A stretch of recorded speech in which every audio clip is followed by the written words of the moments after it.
What's going on, guys? This is Rob, and if you're enjoying the content that I'm uploading onto my channel, then feel free to subscribe, and you can also offer suggestions on topics and characters and storylines and whatnot that we can have discussions on later on in this channel.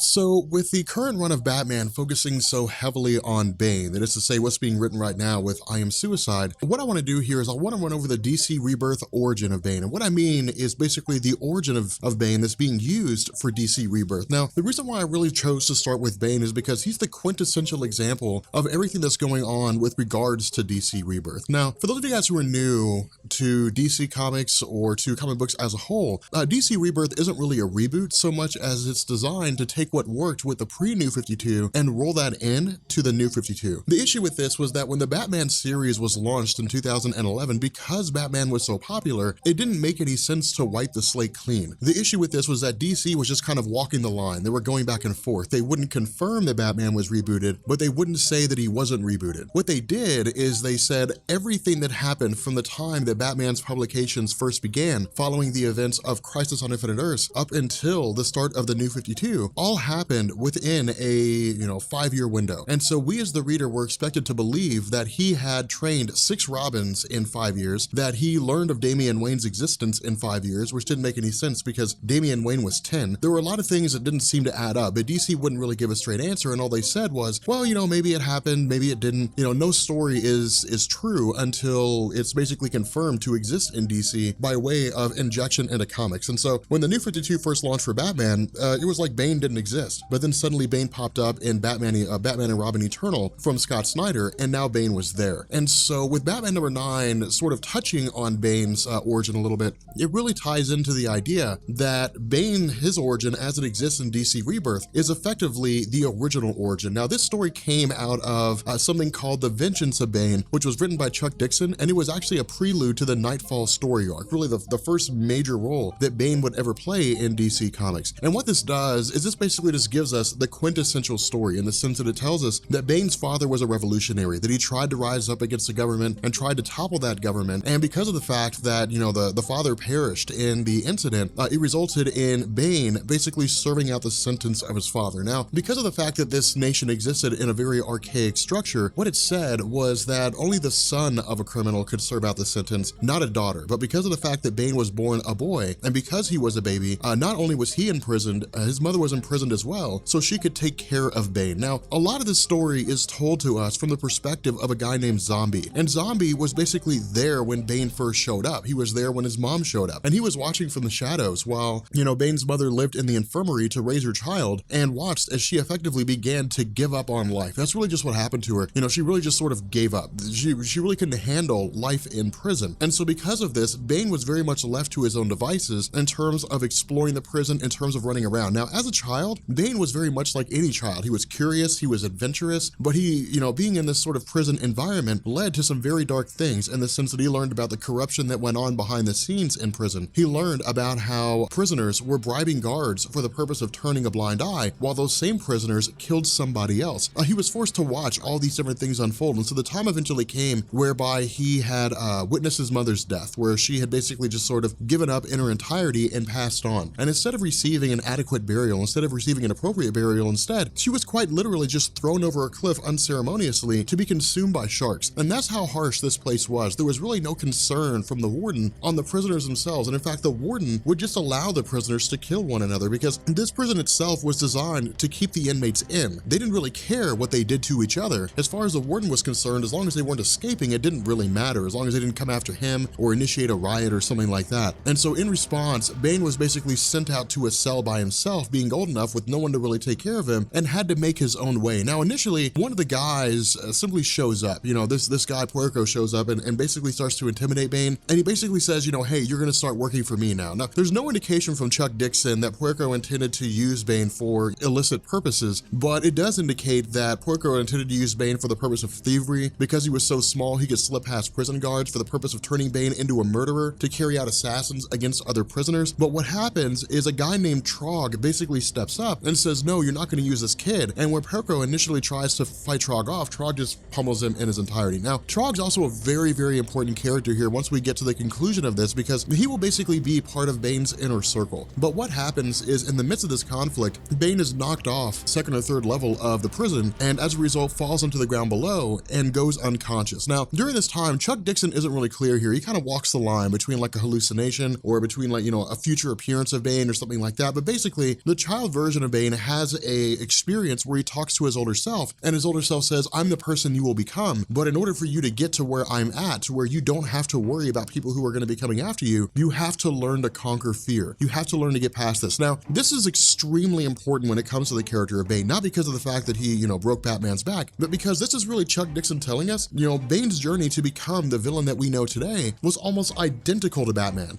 in the sense that Batman witnessed his parents murdered, he was immersed in fear, but he had to overcome that fear through training, through hard work, through expanding his own intelligence. Bane's journey is almost identical. It's crazy how close they are in similarity. Now, of course, Bane didn't have the wealth that Batman did, and he didn't have the freedom that Bruce Wayne had, which means that he wasn't able to travel around the world and experience all kinds of training. But in truth, he didn't need to. And the reason why is because the training effectively caved to him. What happens is he wakes up about 31 days after after falling into a coma, and when he arrives, he's basically turned into a feral animal. He's basically killing off anybody that could possibly threaten him. And he quite literally returns to Puerco and kills him, stabs him to death. Not only that, he starts doing that to a host of different prisoners, those who seem to want to take advantage of him, or at the very least, those he simply doesn't like. And this is really just Bane carving out a niche for himself, letting people know that he can't be messed with. And so where the warden initially says, hey, okay, we got to put him in isolation, Bane goads him. Bane says, hey, look, I talked to my mother last night. I talked to my mother while I was in a coma, and she said that hell is stoking fires just for you, basically meaning that there's a special place in hell for the warden. And as a result, he lashes out at Bane. Now, the reason why the warden reacts this way, and in fact, what Zombie tells us, is Bane was very sadistic, Bane's very cruel, but there's also something terrifying about a teenage boy going on a murderous rampage, being feared by some of the most feared people in the world who were all in this prison. And so because of the fact that Bane had such an impact on the warden, because he was able to shake the warden in his boots, the result is that Trog and other prisoners overheard Bane. Now, this is where Batman number 9 right now from DC Rebirth comes into play. DC only teases it. They don't really go in depth there. And this was basically DC saying, hey, this Vengeance of Bane storyline is still his official origin. This is still the origin that we're using. From the time that he was thrown in prison up until the time that he was thrown into solitary confinement, up until the time that he emerged, around 10 years passed. For 10 years, he went from being a boy growing into a man. But the entire time that this happened, he basically had to fend for his life. The ocean waters would come in during high tide. They would threaten to drown him. He had to basically capture fish who were coming in through the prison bars when the high tide came in. He would capture them and then he would eat them. It was quite literally,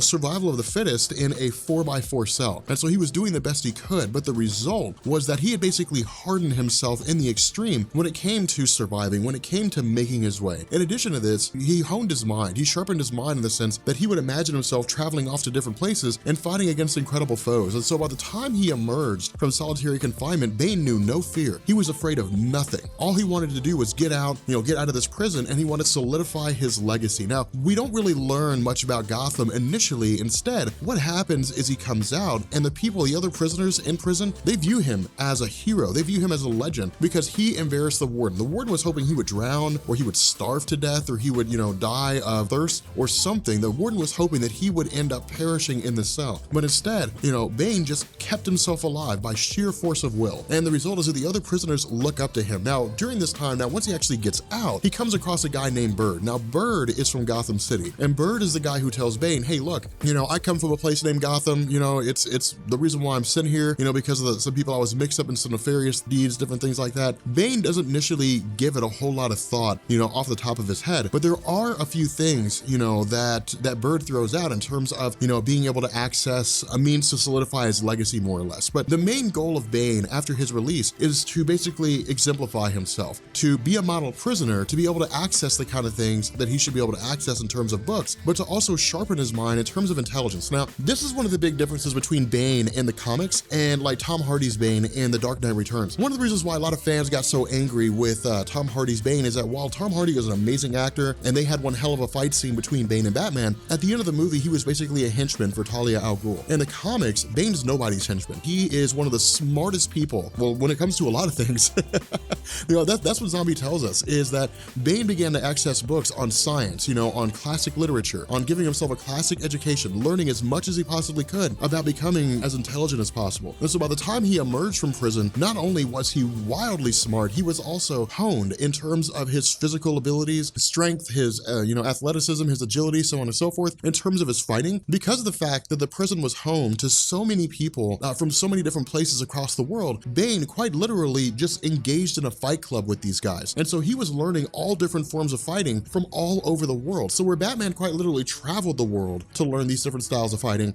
the prisoners were already there for Bane. All he had to do was just fight them in order to learn how, what their styles are, in order to learn, how they move around accordingly. Now, the other half of this is that because he's been so successful here, because he's really like the top dog in the realm of this prison, he tells Bird, tell me about Gotham City, because at this point he's very intrigued in terms of what he can do. And this is when Bird says, well, no one really runs Gotham, no one runs this show. I mean, it's, if you're a criminal, it's a kid in a candy store, but when night falls, Batman runs the show. Batman comes out. Now, Bane immediately is, intrigued by Batman. And the reason why is because it's one guy who controls a city through fear. And so Bane's motivation is that if it's one man who's this capable, if it's one man that's able to dominate a city with fear like this, then he wants to know who that man is, he wants to find him, and he wants to basically defeat him and prove himself to be the absolute strongest, and then from there probably take over Gotham. And so what Bane does is he just starts going through, he starts getting irritated at the fact that he's stuck in this prison and he can't leave. And so his rage gives way to killing prisoners, which in turn allows the warden to basically hand him over to scientists. Now, the reason why the warden does this is twofold. The first is that these scientists are engaging in a procedure that will,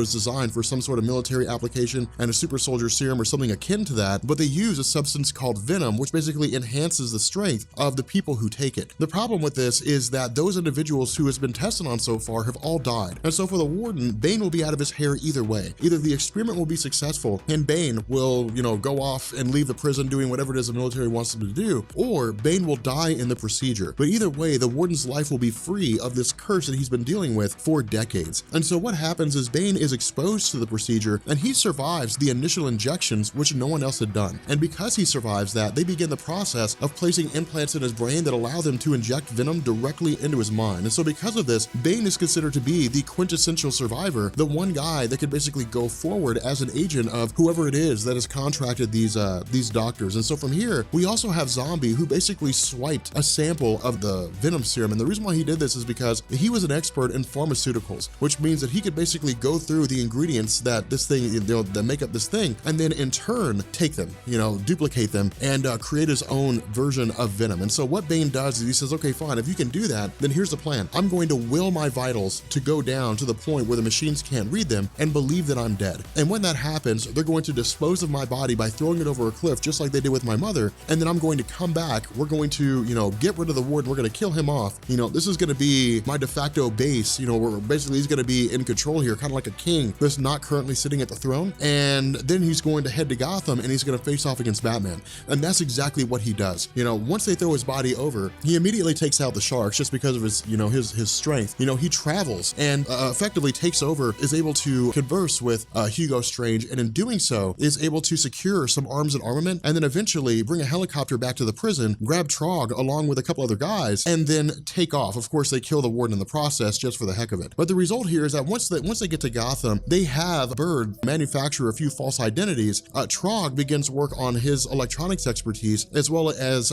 Zombie, duplicating the serum, and then the result is they basically give Bane the ability to inject himself with venom whenever he wants to using electronic devices. And so from here, Bane basically begins a campaign of shadowing Batman. He quite literally starts traveling around Gotham, watching Batman at every corner. But because he's so intelligent, because of the fact that he was able to interrogate other criminals in Gotham in order to learn more about Batman, the result is that in Bane's mind, he's the only worthy candidate to kill Batman. He's the only worthy candidate to take him out. And so he's part ally, part villain, in the sense that instead of allowing Batman to be taken out by other criminals, Bane actually starts getting rid of them. He starts killing off his own competition, thereby setting the stage for himself and Batman to go against one another when it comes to the Nightfall story arc itself. But with that being said, that's effectively the origin of Bane when it comes to DC Rebirth, at least the origin they're using right now. Now remember, this is not set in stone. It's entirely possible that with DC Rebirth, you know, DC could come out and they could start releasing a whole bunch of secret origin stories where they just basically start retelling the origins of different characters. But until this is retconned, as far as I'm aware, this is the origin that currently exists for his character. But if you guys enjoyed this video and you guys are new here to Comics Explained, make sure you guys hit the subscribe button, become part of the Rob Corps. Make sure you guys drop a like and leave a comment down below if you guys have like other ideas for characters, because I'm kind of curious how well this video will be received. But if you guys have other ideas for characters, then feel free to post them down in the comment section, and I will catch you all later. Peace.